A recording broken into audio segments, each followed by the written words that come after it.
আসসালামু আলাইকুম দর্শক, আমন্ত্রণ জানাচ্ছি beyond border sports presence dugout dialogue powered by rabbit hole BD.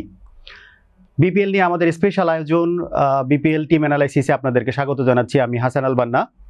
আমাদের সাথে টিম অ্যানালাইসিসের জন্য উপস্থিত আছেন certified performance analyst Ahmed Rezon Pratik ভাই। প্রতীক ভাই, তাহলে আমরা এবার আলোচনা করতে যাচ্ছি রাজশাহী ওয়ারিয়র্স নিয়ে। এবং আমি একটু সংক্ষেপে যদি বলি, রাজশাহী ওয়ারিয়র্সের হেড কোচ হান্নান সরকার আমাদের অনেক পরিচিত একজন মুখ। এছাড়া দলের মালিকানায় নাবিল গ্রুপ, এবং এছাড়া আরেকটা মজার জিনিস সেটা হচ্ছে যে এই টিমের বাকি যে দুইজন অ্যাসিস্ট্যান্ট কোচ এবং বোলিং কোচ আছেন তারাও বাংলাদেশের লোকালি পরিচিত অনেক বেশি, এবং তারা রিসেন্টলি অনেক বেশি ডিফারেন্ট লেভেলে কোচিং করেছেন। রাজিন সালে ভাই এবং তারেক আজিজ খান। আপনার কাছে যদি ওভারঅল কোচিং প্যানেল নিয়ে কথা বলি, সেক্ষেত্রে আপনি কেমন মনে করছেন যে একদম টোটাল লোকাল বেসড একটা টিম? হ্যাঁ, যেহেতু ওনারা তিনজন একসাথে ন্যাশনাল টিমে বাংলাদেশকে সার্ভ করেছেন মোটামুটি বেশ লম্বা সময়, এবং রাজিন সালেকে মূলত হয়তো ব্যাটিং কনসালটেন্ট হিসেবেই দেখতে চাচ্ছে। তবে আমার মনে হয় টিম মেম্বার্সরা তার কাছ থেকে ফিল্ডিং এর অনেক টিপসও পাবে। ন্যাশনাল টিমে উনি ফিল্ডিং কোচেরও একটা সাময়িক রোল প্লে করেছিলেন। হ্যাঁ, এবং উনি কিন্তু ফিল্ডার হিসেবে দুর্দান্ত ছিলেন ওনার ক্রিকেটিং ক্যারিয়ারে। সো এটাই বিষয় যে ধরেন আমি ঢাকা ক্যাপিটালসের টিম অ্যানালাইসিসে যেটা বলছিলাম যে টবি র্যাডফোর্ড ওনার জন্য একটু টাফ হবে এসে লোকাল ট্যালেন্টটাকে রিকগনাইজ করা এবং সেই অনুযায়ী একটা কম্বিনেশন দাঁড় করানো। সেই ক্ষেত্রে ঢাকা ক্যাপিটালসের টিম ম্যানেজমেন্টের বাদবাকি মেম্বারদের একটু স্টেপ আপ করতে হবে। হোয়ারাজ এখানে যেহেতু কোচিং প্যানেল পুরোটাই দেশি, এই চ্যালেঞ্জটা কিন্তু শুরুতে কাট অফ হয়ে যাচ্ছে, এবং এটা অনেকটা এভিডেন্ট যে অকশনে তারা যেভাবে প্লেয়ারগুলো পিক করেছেন সেটা দেখে কিন্তু বোঝা গেছে যে আসলে তাদের একটা প্রপার প্ল্যানিং রয়েছে। এবং ওই যে আমরা মানে প্রবাদে শুনি যে হাতে তালুর মতো চেনা, তো যে টিমটাকে আমরা দেখছি এখানকার ম্যাক্সিমাম টিম মেম্বারের কোচ হিসেবে কাজ করেছেন এই তিনজন মানুষ। ডিফারেন্ট এজ লেভেলে হান্নান ভাই, রাজিন ভাই এবং তারেক আজিজ ভাই এরা কিন্তু এদেরকে কোচিং দিয়ে এসছেন। সো এরা যখন আন্ডার-17, আন্ডার-19 এরপরে যখন ন্যাশনাল টিমে সার্কিটে খেলছে এবং ন্যাশনাল টিমের আশপাশে খেলছে, ইমাজিন টিমেও খেলছে, ঘুরে ফিরে কিন্তু একটা মানে পুল কিন্তু এনারা সার্ভ করে আসছেন। তো আপনার কাছে যদি আমি জানতে চাই যে এই টিমের ব্যাটসম্যান, বোলিং কিংবা আদার যে কম্বিনেশনটা, এটা আপনার কাছে যদি জানতে চাও যে কতটা ব্যালেন্স মনে হয়েছে আপনার কাছে? বেশ ব্যালেন্সড, তবে ফরেন রিক্রুটের দিকে যদি তাকাই সেই ক্ষেত্রে কিন্তু অতটা এক্সক্লুসিভ প্লেয়ার আমরা দেখতে পাচ্ছি না। তো রাজশাহী ওয়ারিয়র্সকে যদি টুর্নামেন্টে বেশ কিছু দূর পথ পাড়ি দিতে হয় সেই ক্ষেত্রে লোকাল প্লেয়ার্সদেরকে স্টেপ আপ করতে হবে। আপনি যদি ঢাকা ক্যাপিটালসের কথা আমরা একটু আগে বলছিলাম, সেখানে আপনি গুরবাজের কথা বলেন, অ্যালেক্স হেলসের কথা বলেন, দাসুন সানাগার কথা বলেন, ইমাদ ওয়াসিমের কথা বলেন, তারা সবাই কিন্তু হাই প্রোফাইল খান আছেন। হ্যাঁ, উসমান খানের কথা বাদই দিলাম, বাট এই চারজন প্লেয়ার কিন্তু পৃথিবীর প্রায় সব লিগেই খেলেন, আইপিএল পর্যন্ত তারা খেলে থাকেন। কিন্তু আপনি রাজশাহী স্কোয়াডে আইপিএল খেলা কিন্তু কোনো ক্রিকেটার দেখতে পাচ্ছেন না, বা অন্য কোনো বড় লিগ যদি বলে থাকে IL-T20, বিগ ব্যাশ, এরকম লিগে পাকিস্তানের কম্বিনেশনে করা টিম এবং পাকিস্তানি যে তারকারা আছে তারা পিএসএল এ খুব ভালো পারফর্ম করেছেন। সো এইটা কিন্তু একটা চ্যালেঞ্জের জায়গা থাকছে।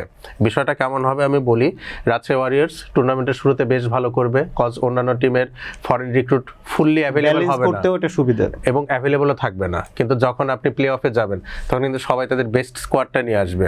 আমার মনে হয় তখন যদি রাজশাহী ওয়ারিয়র্সকে কোপ আপ করতে হয় তাদেরকে ওই নকআউটের জন্য নতুন কিছু ফরেন প্লেয়ার রিক্রুট করার প্রয়োজন থাকলেও থাকতে পারে।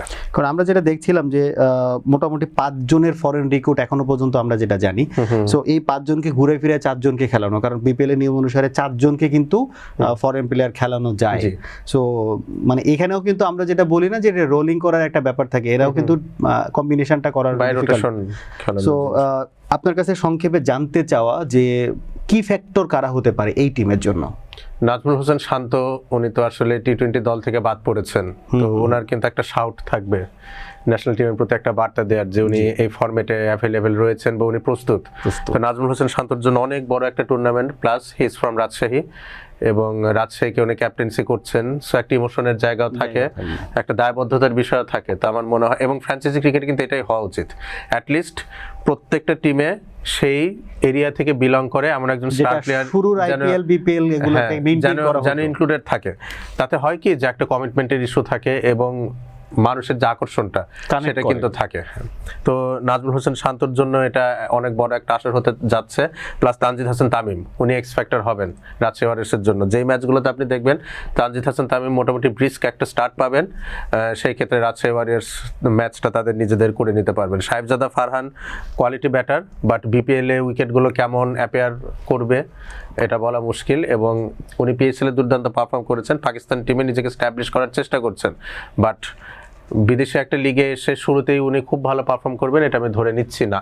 So top of the order Tanzid Hasan Tamim এবং নাজমুল হোসেন শান্ত, এটা হচ্ছে বাংলাদেশের এক্স ফ্যাক্টর, মানে রাজশাহী ওয়ারিয়র্সের এক্স ফ্যাক্টর এবং কি ফ্যাক্টর যদি আমরা বলে থাকি। মিডল অর্ডারে মুশফিকুর রহিমের উপর আসলে দায়বদ্ধতাটা থাকবে যে একটা হোল্ড করা পুরো ইনিংসটাকে, এবং ন্যাশনাল টিমে যেটা মুশফিকুর রহিমকে নিয়ে কথা ছিল যে স্ট্রাইক রেট কিছুটা কম বা বাউন্ডারি হিটিং ক্যাপাবিলিটি নিয়ে কিছু কথা উঠছিল, আমার মনে হয় এখানে ওনার এই বিষয়গুলো কনসিডার করার দরকার নেই।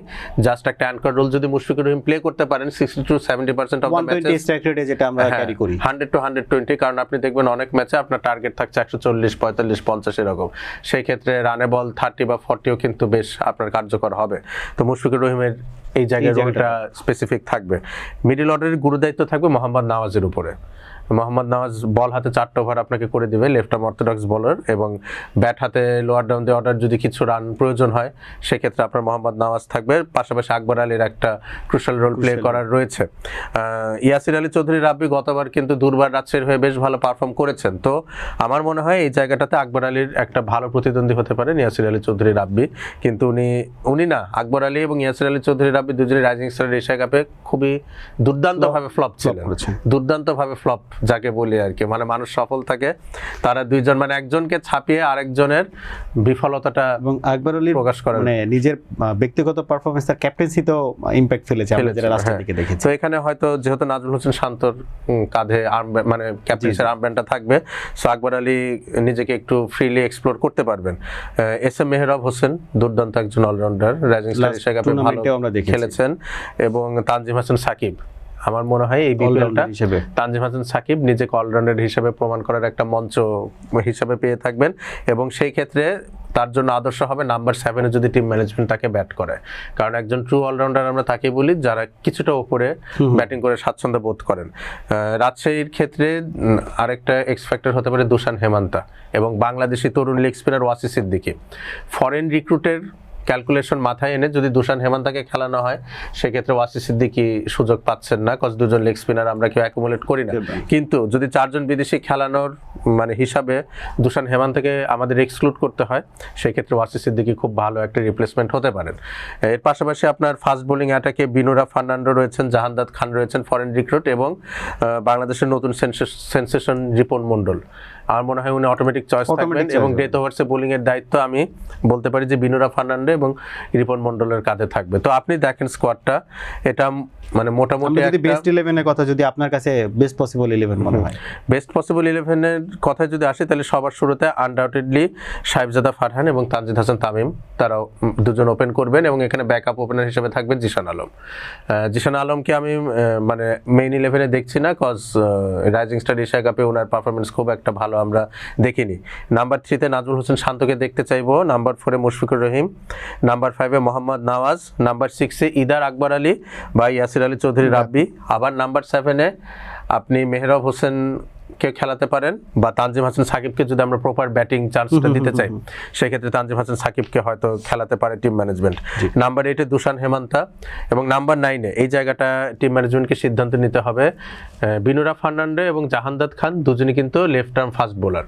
তো এখন উইকেটটা যদি ট্রু হয় সেখানে যদি স্লোয়ার বল ওভাবে গ্রিপ না করে বা ডিউ ইফেক্টের কনসিডারেশনটা থাকে, আমার মনে হয় সেই ক্ষেত্রে টিম ম্যানেজমেন্ট জাহানদাদ খানের দিকে এগিয়ে থাকবে, এবং জাহানদাদ খানের কিন্তু ব্যাটিং ক্যাপাবিলিটি রয়েছে, লোয়ার ডাউন দি অর্ডার উনি লং হ্যান্ডেলে ব্যাট করে থাকেন, কিন্তু উইকেটে যদি কিছুটা গ্রিপ থাকে, স্লো নেচার থাকে, সেক্ষেত্রে কিন্তু বিনোরা ফার্নান্ডো আবার ভালো চয়েস হবেন। তার পরবর্তীতে রয়েছেন রিপন মন্ডল, এবং নাম্বার 11-এ আমরা দেখতে চাই বা দেখতে পারবো হয়তো আরেক নতুন সেন্সেশন আব্দুল গাফফার সাকলাইন, ওনাকে কিন্তু বেশ বড় একটা মানে বাজেট নিয়ে মোটা অঙ্কের টাকা খরচ করে টিমে ইনক্লুড করা হয়েছে, যদি এটা কোনো প্ল্যানের জন্যই হ্যাঁ, কোনো প্ল্যানের জন্য। আরেকটা বিষয় কি, আব্দুল গাফার সাকলাইন কিন্তু অতটা নোন ফেস না, তার বোলিং ফুটেজও কিন্তু খুব বেশি অ্যাভেলেবেল নাই, ও অনেকটা হঠাৎ করে কিন্তু রাইজিং স্টার এশিয়া কাপে তাকে দেখা। এবং এখানে তার জন্য সবচেয়ে বড় চ্যালেঞ্জ হবে ট্রু উইকেটে উনি আসলে কতটা ভালো নিজেকে সামলে নিতে পারেন, কজ উনি অনেকটা স্লোয়ার বল ডিপেন্ডেন্ট বোলার। আপনি অনেকটা ইন্ডিয়ার হার্ষিত রানার সাথে মিল পাবেন আব্দুল গাফার সাকলাইনের, একই রকম গড়নের বোলার। হার্ষিত রানাও লং হ্যান্ডেলে ব্যাট করতে পারেন কিছুটা, আব্দুল গাফার সাকলাইনও লং হ্যান্ডেলে ব্যাট করতে পারেন, এবং বোলিংয়ের ক্ষেত্রে দেখবেন যে দুজনই খুবই স্লোয়ার বল ডিপেন্ডেন্ট বোলার। সো এক্ষেত্রে দু একটা ম্যাচে দেখবেন যে বেধড়ক পিটুনি খেয়ে যাওয়ারও একটা সম্ভাবনা থেকে যাবে। তো আমার মনে হয় টিম ম্যানেজমেন্টকে এই জায়গায় খুবই বিচক্ষণতার পরিচয় দিতে হবে, বিশেষ করে বোলিং কম্বিনেশন সিলেক্ট করার ক্ষেত্রে, যে বিনুরা ফার্নান্ডো বা জাহানদাদ খান যদি দুজনই অ্যাভেলেবেল থাকেন, কোন ম্যাচে কোন কন্ডিশনে কাকে খেলানো হবে। এবং আব্দুল গাফার সাকলাইন যদিও উনি অনেক খরচ একটা বাই, বাট এই অনেক টাকা খরচ করা হয়েছে দেখে তাকে সব কন্ডিশনে খেলানোর পক্ষপাতে আমি নই। তার বোলিং ফুটেজ আমি যতটা দেখেছি, আমার মনে হয় অনলি যখন উইকেটটা স্লো অ্যান্ড লো থাকবে, কিছুটা ভ্যারিয়েবল বাউন্স থাকবে, সেক্ষেত্রে আব্দুল গাফার সাকলাইনের কাছ থেকে ভালো একটা আউটপুট পেতে পারেন। এবং অনেকে ব্যাটিং নিয়ে কথা বলছেন, আমার মনে হয় না বিপিএল এর মতো মঞ্চে আব্দুল গাফার সাকলাইন ব্যাটাতে খুব বেশি অবদান রাখতে পারবেন। আমরা আশা করি হান্নান ভাই এবং লোকাল কোচরা এই আপকামিং স্টারদেরকে নিয়ে একটা ভালো টিম এবং ভালো একটা কম্বিনেশন নিয়ে একটা হাড্ডাহাড্ডি লড়াই করবেন, এবং আশা করি তারা তাদের টুর্নামেন্ট ভালোভাবেই শেষ করবেন।